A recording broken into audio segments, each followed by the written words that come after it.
लघुनि वे समामंतदस पंचच नाडिका त्योदय मुहूर्त प्रहरा यमाश्चत्वार चत्वारो मर्त्याना महनी उभे। इस श्लोक के अनुसार 15 लघु एक दंड के बराबर होती है, 2 दंड एक मुहूर्त के बराबर होती है, 30 मुहूर्तों के मेल से एक अहोरात्रम बनते हैं और ह्यूमन बीइंग के एक अहोरात्रम में 8 प्रहर होते हैं और सभी प्रहर 3-3 घंटे तक चलती है। और ये जो लघु दंड मुहूर्त अहोरात्रम प्रहर है, ये यूनिट ऑफ टाइम है जो कि हमारे वैदिक टेक्स्ट में यूज किए जाते थे। जैसे पूरे 24 घंटे को एक अहोरात्रम कहते हैं और इसी एक अहोरात्रम में 3-3 घंटे करके 8 प्रहर होते हैं। सुबह के 6 बजे से लेकर शाम के 6 बजे तक दिन का प्रहर कहते हैं, जो कि है पूर्वाह्न 6 बजे से लेकर 9 बजे तक, मध्याह्न 9 बजे से लेकर 12 बजे तक, अपराह्न 12 बजे से लेकर 3 बजे तक और सायकाल 3 बजे से लेकर 6 बजे तक। इसी तरह शाम के 6 बजे से लेकर सुबह के 6 बजे तक रात का प्रहर कहते हैं, जो कि है प्रदोष शाम के 6 बजे से लेकर 9 बजे तक, निशित 9 बजे से लेकर 12 बजे तक, त्रियामा 12 बजे से लेकर 3 बजे तक और उषा 3 बजे से लेकर सुबह के 6 बजे तक। कुल मिलाकर 8 प्रहर होते हैं और सभी प्रहर का अपना अपना इम्पोर्टेंस है। अगर आप गलत प्रहर यानी कि गलत टाइम पर गलत चीज करोगे तो ये आपको नुकसान ही पहुंचाएंगे, फायदा नहीं। इसलिए सभी प्रहर को ध्यान में रखते हुए धर्म शास्त्र, ज्योतिष शास्त्र, आयुर्वेद शास्त्र और मॉडर्न लाइफस्टाइल को देखकर ये वीडियो बनाया जा रहा है। इसके पहले हम आयुर्वेदिक रूटीन भी आपसे शेयर कर चुके हैं। अब आप लोगों के भारी डिमांड के कारण स्पिरिचुअल रूटीन भी बनाना पड़ा। इस रूटीन में हम सुबह उठने से लेकर रात में सोने तक हर एक छोटे से छोटे चीज के बारे में बात करेंगे जो आपको स्पिरिचुअल यानी कि अध्यात्म की ओर ले जाए। इसमें हम दैनिक नित्य कर्म, साधना, श्लोक, ब्रह्म मुहूर्त में जागना, उषा पान, स्नान यानी कि नहाने का नियम, तिलक, पूजा पाठ, मंत्र जाप, व्यायाम, प्राणायाम, वस्त्र धारण, भोग अर्पण, भोजन यानी कि खाने का नियम, शयन यानी कि सोने का नियम, पूर्व शयन यानी कि सोने का पहले का नियम और भी बहुत सारी चीजों के बारे में बात करने वाले हैं। कुछ लोग कहते हैं कि I am not interested in spirituality और any type of spiritual routine. और रियली पहली बात तो ये इंटरेस्ट की बात है ही नहीं और दूसरी बात follow this routine just for 1 month. उसके बाद आपको खुद पता चल जाएगा हाउ पावरफुल इज स्पिरिचुअलिटी। ये जो आपका irregular sleep pattern, irregular eating time, किसी काम में मन न लगना, lack of focus, lack of productivity, lack of concentration, stress, depression, anxiety, procrastination, past के बारे में सोचना, फ्यूचर के बारे में चिंता करना, मोटिवेशन की कमी, सेल्फ डिसिप्लिन का ना होना, इन सभी चीज का कनेक्शन कहीं न कहीं आपका डेली रूटीन से है। और इन सभी चीजों को दूर सिर्फ आप एक चीज करके दूर कर सकते हो, जो कि है द परफेक्ट डेली रूटीन। और अच्छे से बोले तो वैदिक दिनचर्या जो आपके जीवन को पूर्णतः बदल के रखेगी। आइए शुरुआत करते हैं।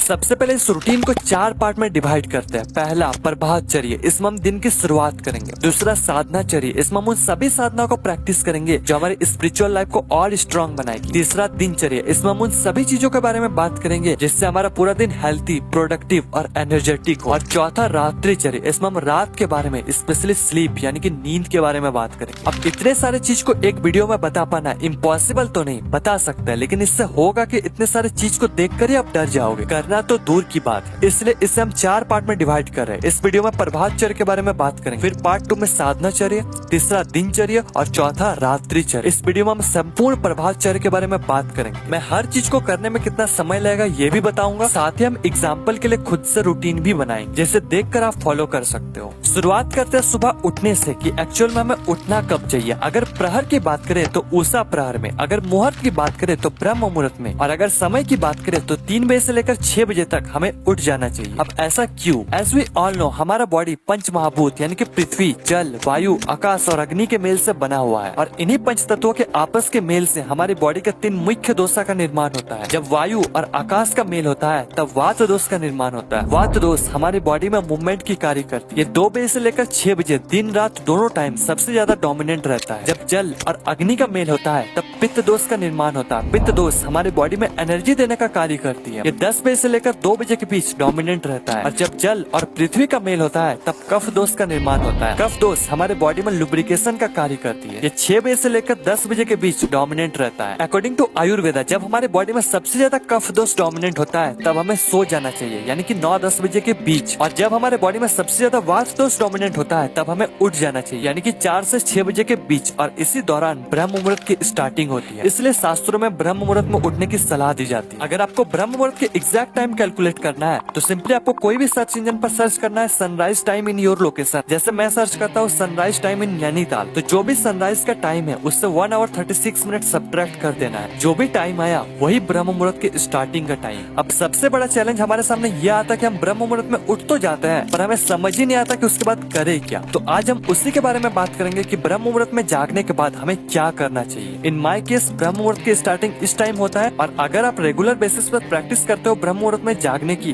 तो मुश्किल से आपको 2 मिनट लगेंगे ब्रह्म मुहूर्त में जागने की। अब बात करते हैं कि आगे करना क्या है। दूसरा, कर दर्शनम। जब आप ब्रह्म मुहूर्त में उठ जाओ तो सबसे पहले आपको अपने हथेलियों को आपस में रगड़कर अपने आंखों पर रखना है। ऐसा आपको इसलिए करना है क्योंकि हमारी बॉडी की मैक्सिमम नाड़ी के एंडिंग हमारे हाथों में ही होता है, इसलिए जब हम अपने हथेलियों को रब करते हैं तब हमारी बॉडी की नाड़ियों के साथ साथ एक्यूप्रेशर पॉइंट भी एक्टिवेट हो जाता है, जिससे हमारा ओवरऑल सिस्टम एक्टिवेट हो जाता है। इसलिए अपने हथेलियों को रब करके अपने आंखों पर जरूर रखें। फिर धीरे से आंख खोलकर अपने हथेलियों को आपस में मिलाकर पुस्तक की तरह खोल के देखते हुए इस श्लोक को बोलना है। कराग्रे वस्ते लक्ष्मी कर मध्य सरस्वती कर मूले तू गोविंद प्रभाते कर दर्शनम। अर्थात मेरे हाथों के अग्र भाग में माता लक्ष्मी, मध्य भाग में माता सरस्वती तथा मूल भाग में गोविंद निवास करते हैं। हर प्रभात को मैं सर्वप्रथम हथेलियों में इनका दर्शन करना चाहिए। इस मंत्र का मतलब है कि हमें प्रॉस्पेरिटी, विजडम और गॉड यानी कि भगवान के शरण में रहकर अपने कर्मों को पालन करना चाहिए। इसके बाद पाद स्पर्श। कर दर्शन के बाद सबसे पहले राइट पैर को भूमि पर रखकर अपने हाथों से पृथ्वी को स्पर्श कर फिर अपने मस्तक पर लगाइए। फिर पाँव रखने के लिए धरती माता से क्षमा मंत्र बोलिए। ये रहा मंत्र और इसका मीनिंग। इसे करने में आपको 1 मिनट समय लगेगा। इसके बाद आपको 5 छोटे छोटे चीज करना, फटाफट बताते हैं। Number 1, affirmation. अफर्मेशन मतलब कुछ ऐसे पॉजिटिव सेंटेंस या फिर वर्ड जिसे हम बार बार रिपीट करते हैं, जैसे I am happy, I am healthy, I am grateful. इस तरह के जब हम सेंटेंस बोलते हैं तब हमारे अंदर एक पॉजिटिविटी आती है, हमारा कॉन्फिडेंस बूस्ट होता है। इससे हम पूरे दिन एक पॉजिटिव माइंडसेट के साथ जीते हैं। इसे आप अपने अकॉर्डिंग डिजाइन कर यूज करो। Number 2, make your bed. जहाँ भी आप सोते हो सुबह उठते अपना बिस्तर को जरूर बनाओ। Number 3, pushups. बॉडी को थोड़ा एनर्जाइज करने के लिए अकॉर्डिंग टू योर कैपेसिटी जितना हो सके उतना पुशअप लगाए या फिर थोड़ा मोड़ा कुछ एक्सरसाइज कर ले, जिससे हमारे बॉडी में सारा तमस निकल जाएगा और हमारे अंदर एक अलग फुर्ती आएगी। नंबर 4, मांगलिक वस्तुओं का दर्शन। कुछ ऐसे वस्तुओं का आपको देखना है जिससे आप अच्छा फील करो। आप इन सारे वस्तुओं को देख सकते हैं। नंबर 5, माता पिता, गुरुजन और बड़े को प्रणाम। इतने सुबह मम्मी पापा उठते ही नहीं, तो वीडियो को शेयर कर दो, आप भी उठ जाओगे, मम्मी पापा भी उठ जाएंगे। अफर्मेशन करने के लिए आपको 2 मिनट लगेंगे। अपने बेड या फिर रूम को साफ करने में 5 मिनट लगेंगे। पुशअप या फिर थोड़ा सा एक्सरसाइज करने के लिए आपको 5 मिनट लगेंगे। मांगलिक वस्तुओं को या फिर मम्मी पापा को प्रणाम करने के लिए 1-1 मिनट लगेंगे। अब बढ़ते हैं उषा पान की ओर। उषा का मतलब होता है भोर या फिर सूर्योदय के पहले और पान का मतलब होता है पीना, इसलिए उषा पान का अर्थ है सूर्योदय के पहले पानी पीना। इसमें बहुत से मिसकंसेप्शन है, जैसे ब्रश के पहले उषा पान करे या फिर ब्रश करने के बाद। तो इन सारे चीजों का मैंने आंसर इस वीडियो में दिया है, आप जाकर देख सकते हैं। अभी बताते हैं उषा पान करना कैसे। रात में जब आप सोने जाओ तो सबसे पहले तांबे के बर्तन में जल भरकर सोना है और सुबह उठकर अपने कैपेसिटी के अकॉर्डिंग 2 से 4 गिलास पानी पीना है और ध्यान रहे कि पानी हमेशा बैठकर ही पीना है। और उषा पान करने के लिए आपको मैक्सिमम 3 to 5 मिनट लगेंगे। अब स्वचाचार के नियम देखो, हमारे स्क्रिप्चर्स में शुद्धि के अनेकों नियम मेंशन्ड है जिससे फॉलो करना आज हर कोई नहीं चाहेगा और आज उस तरह का इन्वायरमेंट है भी नहीं कि हम उन सारे रूल्स को फॉलो कर पाए। बस इन्फॉर्मेशन पर्पस के लिए कुछ चीजें बता देते हैं, फिर आज के मॉडर्न लाइफस्टाइल के अकॉर्डिंग कैसे करें इस पर भी बात करें। तो देखो, शुद्धि 2 प्रकार के होते हैं, भाई यानी कि एक्सटर्नल शुद्धि और अभ्यंतर यानी कि इंटरनल शुद्धि। एक्सटर्नल शुद्धि यानी कि बाहरी वस्तु से हम अपने आप को शुद्ध करते हैं, जैसे पानी या फिर साबुन से। और अभ्यंतर शुद्धि यानी कि अंदर की शुद्धि या फिर मन की शुद्धि। इस पर हम आने वाले वीडियोस पर बात करेंगे। अभी बात करते हैं बाह्य शुद्धि, स्पेशली शौच के नियम के बारे में। इसके पहले मैंने आपको उषा पान के बारे में बताया, तो जब आप रेगुलरली उषा पान करोगे तो इसके कुछ समय बाद ही आपको नेचुरली शौच का बेग आएगा और इस समय के दौरान हमारी बॉडी में वात दोष का प्रभाव बना रहता है, जिससे हमारे इंटेस्टाइन की पेरिस्टाल्टिक मूवमेंट भी अच्छी होती है, जिससे हमारी बॉडी की सारी वेस्ट प्रोडक्ट इजिली आउट हो जाते हैं। और शौच आपको हमेशा मलासन में ही करना है, यानी कि कुछ इस तरह के पोजीशन। आज जो ये वेस्टर्न कल्चर के टॉयलेट आता है, ये जो पोजीशन है ये गलत है। इन सारी चीज को आपको यूज नहीं करना है। मॉडर्न बनने के चक्कर में अपना हेल्थ को मत बिगाड़ो। अब शौच के बाद शुद्धि देखो, मैंने विष्णु पुराण, गरुड़ पुराण, मनुष्य स्मृति, दक्ष स्मृति, बादुल स्मृति और 1-2 ग्रंथ पढ़े जिसमें मैंने कुछ बातें कॉमन देखी, जैसे शौच करने के बाद इन पार्ट्स को एटलीस्ट इतने बार मिट्टी से जरूर धोना है। लेकिन आज हम ऐसा नहीं करते हैं क्योंकि आज के समय बिल्कुल अलग है, इसलिए मल त्याग के बाद एटलीस्ट 2 बार अच्छे से जरूर धोए और मूत्र त्याग के बाद एटलीस्ट 1 बार अच्छे से जरूर धोए। और एक बात, मल त्याग के बाद 12 कुल्ले और मूत्र त्याग के बाद 4 कुल्ले जरूर करें। दंत धावन यानी कि टीथ क्लीनिंग। अब देखो, सुबह सुबह में इतना मॉडर्न बनते हैं, मतलब वेस्टर्न कल्चर के जो टॉयलेट है उसे यूज करके हमारा मॉडर्निटी खत्म नहीं होता। अब हम लोग दांतों के सफाई के लिए प्लास्टिक ब्रश, अभी तो इलेक्ट्रॉनिक ब्रश भी आ गए। और क्या कहते हैं, केमिकल पेस्ट, सॉरी टूथपेस्ट का यूज करते हैं। 100 ग्राम का 50 रुपया यानी कि 500 रुपया किलो का टूथपेस्ट। चलो ये भी ठीक है। माई क्वेश्चन इज, इतने महंगे टूथपेस्ट यूज करने के बावजूद भी टीथ यानी कि दांतों से रिलेटेड इतनी समस्या क्यों आ रही है? आप जिस भी ब्रांड का टूथपेस्ट यूज करते हो उसके इंग्रेडिएंट्स लिस्ट निकालकर एक एक इंग्रेडिएंट्स को अच्छे से रिसर्च करो, फिर आपको पता चलेगा कि टूथपेस्ट है या फिर केमिकल पेस्ट। ये सब बंद करके दतवन का इस्तेमाल में लाओ। दतवन के लिए आप इन सारी चीज को यूज कर सकते हो। दतवन कैसे करना ये रहा।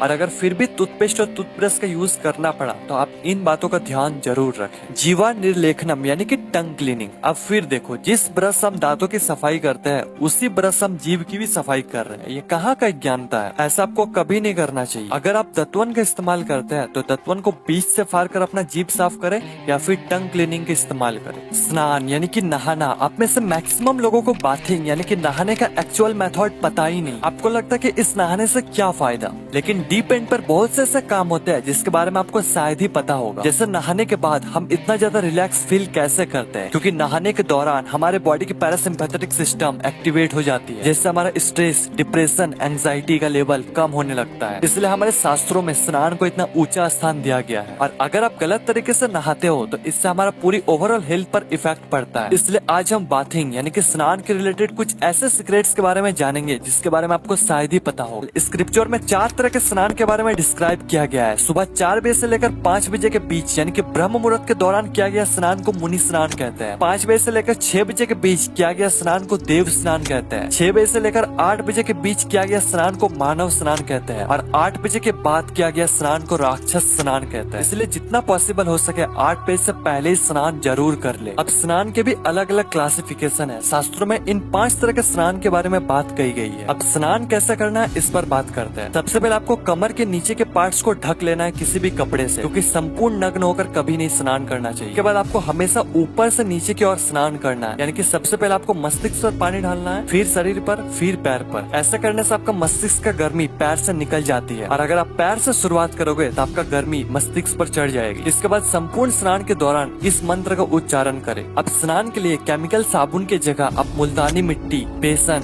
मिल्क, कर्ड का इस्तेमाल कर सकते हो। ये केमिकल साबुनों से सस्ती आती है, ना कि महंगी। तो आप इन सारे चीज को इस्तेमाल जरूर कर सकते हैं। अब स्नान के कुछ इंपॉर्टेंट रूल, इसे आप स्टॉप करके एक बार ही जरूर पढ़ें। आज के लिए बस इतना ही।